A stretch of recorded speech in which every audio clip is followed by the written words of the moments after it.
নমস্কার। আমি একজন সন্তানহারা মা।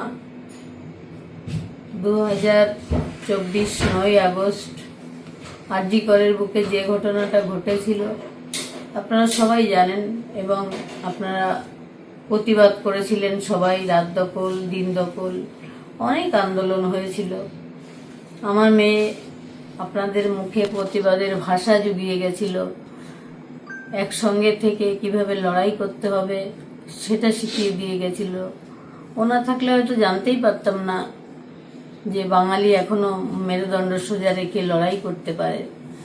ও জীবন দিয়ে সাধারণ মানুষের জন্য মাফিয়াদের বিরুদ্ধে গিয়ে লড়ে নিজের জীবনটাই চলে গেছে।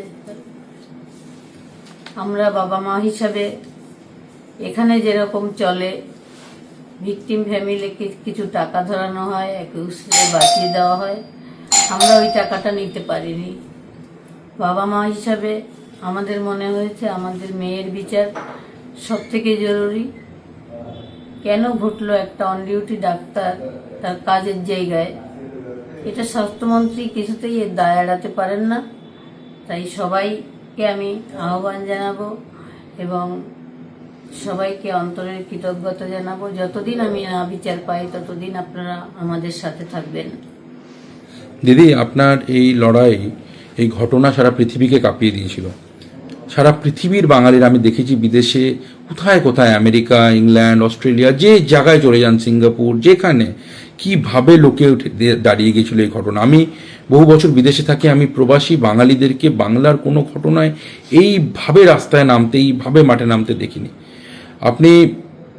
আমি জানি যে তারা সবাই আজকে তাকিয়ে আছে যে আপনি যে একজন মা হিসেবে এত বড় একটা যুদ্ধ, আপনি কোনোভাবে রাজনৈতিক ব্যক্তিত্ব নয়, জাস্ট নিজের মেয়েকে বিচার দেওয়ার জন্য আপনি এই লড়াইটাকে নিয়েছেন। এবং কিছু লোক কত কিছু বলছে, কিন্তু আপনি জানতেনও লোকে যা করার, যে নোংরা লোক সে তো তার নোংরা চরিত্র চেঞ্জ করবে না। বাট আপনি যে এটা করেছেন, আপনি এই প্রবাসী সারা পৃথিবীতে ছড়িয়ে থাকা বাঙালিরা যারা এর সঙ্গে যুক্ত ছিল, যারা এর জন্য লড়েছে, যারা আপনার এটা আপনি এই লড়াইয়ে জিতবেন সেই জন্য তাকিয়ে আছে, ভগবানকে ডাকছে, ঠাকুরকে ডাকছে, তাদেরকে যদি কিছু একটু বলেন। তাদেরকে সবাইকে আমার পরিবারের অংশ। আমার পরিবার এখন বৃহত্তর পরিবার। আমার মেয়ে চলে যায়নি, আমি মনে করি ও রয়েছে। সমস্ত প্রতিবাদীদের ঘরে ঘরে আমার মেয়ে রয়েছে এবং ও আমাদের যেমন ছোটবেলা থেকে অভিভাবক ছিল, এখন ওই আমাদের চালনা করছে। আর সারা বিশ্বের কাছে আমি কৃতজ্ঞ যে তারা এইভাবে লড়াই করেছেন। এবং আগামী দিনেও আমি যতদিন না বিচার পাবো ততদিন তাদের পাশে থাকতে আহ্বান জানাই। একদম দিদি, আমরা অ্যাজ এ বাঙালি জাতি, আর পশ্চিমবঙ্গের সারা পৃথিবীতে থাকি বাঙালি জাতি বা ভারতীয় যাই বলুন, আমরা হেরে যাব যদি আপনাকে জেতাতে না পারি। তো আপনার এই লড়াই আমাদের সবার লড়াই। ভালো থাকবেন দিদি, এগিয়ে যান মনে মনে জোর নিয়ে।